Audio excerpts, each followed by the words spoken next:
Hey guys, welcome back to JackRabbit Edge. I'm Lancelot, she's Melanie. Today we're talking G for gear with the Nike Epic React Flyknit. So first off, really love the colors, love the accent there with the pink and yellow.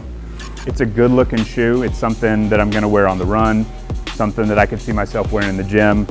Also, I could just dress this up and wear this around. This is good looking. Okay, so the step-in feel, really supportive around this part of your foot.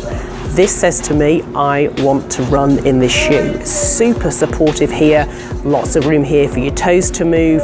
Feels like it's firm, yet I feel like I'm going to spring off. This is a shoe I want to run in.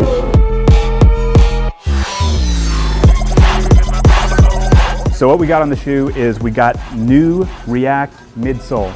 This replaces Nike's Lunarlon foam. This is a brand new foam, and the reason they're going with this, the reason why this is so exciting is it's lighter, it's more durable, so you're gonna be able to fly in React and do it for a long time. There's a lot of squishy shoes on the market.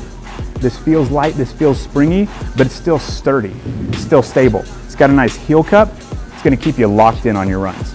Speaking of size, I tried this on earlier. I recommend going up a half size. I got a wide foot, so if you got a wide foot too, I normally wear an 11.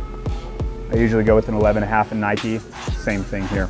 Okay, so this is the Nike React, folks. Brand new shoe, well worth trying out, and available at JackRabbit right now. If you've tried the Nike Epic React, we want to know what you think of it, so go ahead and leave us a comment below. Make sure you subscribe to our YouTube channel.